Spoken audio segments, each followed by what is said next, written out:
तीनटा गाउँको मान्छे यहाँ आउँछन् यो इटाको बाटो मेरो दोकानमा उदाहरण नखाएको मान्छे एउटा रक्सी नखाने बाइक होला सर खाएको मान्छेले 1200 खाकै होला अनि त्यो 2-4 लाख 5 लाख रुपैयाँ महिना कमाइ भइरहेको छ उतै गएको छ फेरि मजदुर सबै उतै आउने हो कि सबै ए मजदुरहरु त यहाँ आउँछन् सबै पुरै यो कहिलेकाहीँ हाँसो कुरा पनि एउटा ठाउँमा छँदैछ त्यो एक बोतल रक्सी गाउने काम गराउँछ सर अब केही वर्ष हामीले गुगलमा हेर्दाखेरि यो म्याप हाम्रो गाउँको गुगल म्याप उहाँ हेर्दा उहाँसम्म थियो भने आज यहाँ देखाउनको कारण होइन यो हाम्रो देश कमजोरी छ भनेर तपाईँ हामी सबैलाई थाहै छ तर पनि चित्त दुख्दो रहेछ क्या अहिले सुत्दाखेरि अहिले म नेपाली हुँ भने गर्व गर्ने भोलिको दिनमा उड्दाखेरि भारतीय हुँ भन्दाखेरि आँसु पुस्दै भए पनि स्वीकार्नु पर्ने हुन्छ क्या होइन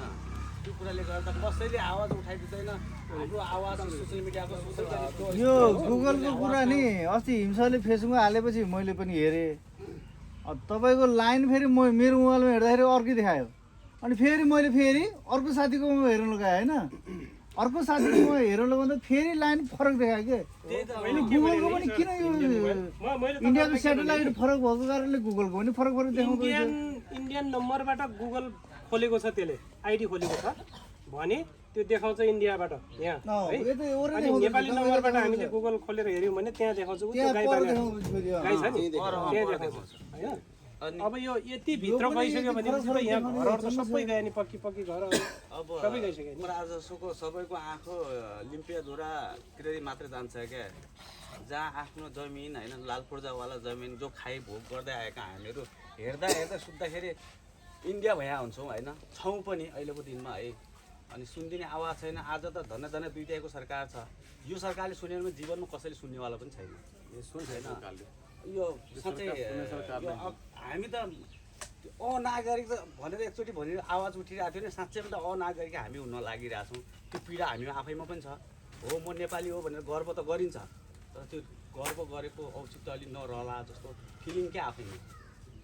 होइन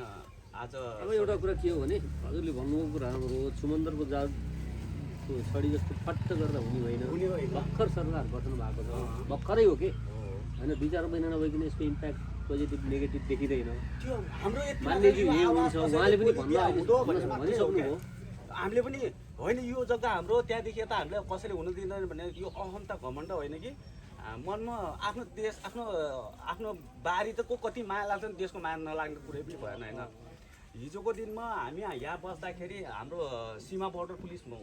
पारी बस्नुहुन्थ्यो हाम्रै बच्चाहरूलाई चेक गर्नुहुन्थ्यो अनि त्यतिखेर मैले पनि 2-3 चोटि आवाज उठाएपछि आज त्यहाँ राखेर देख्दा मलाई पनि गर्व लाग्यो क्या कमसेकम हुकुट त्यहाँ राखिदिनु भयो होइन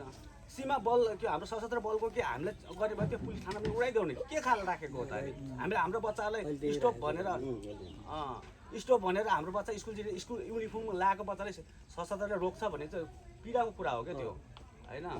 अनि उनीहरूको युनिफर्मसँग उहाँ गन लिएर उहाँमा गुलेरेसन जाँदा रोक्दैन फेरि युनिफर्मको ऊ त इन्डियन प्रहरीहरू होइन इन्डियन प्रहरीको गाडी सुत्दा हतियार सुत्दा गुलेरियातिर पुग्दाखेरि त्यो धेरै कुराहरू हामीले यो आवाज उठाउँदा थाकिसके भण्डाफोर मिडियाले यस्तै बोलेको छ तपाईँहरूले सुन्नु भएको छ होला मैले सेयर पनि गरेको थिएँ व्हाट्सएप ग्रुपमा पनि हालेको छु होइन यस्तै बोलेछ यहाँ आएर खै कसैले सुन्दैन यो त जता भाइरल छ जता भ्युज आउँछ होइन मेयरले के भन्छ घन्टीले बनाउँछ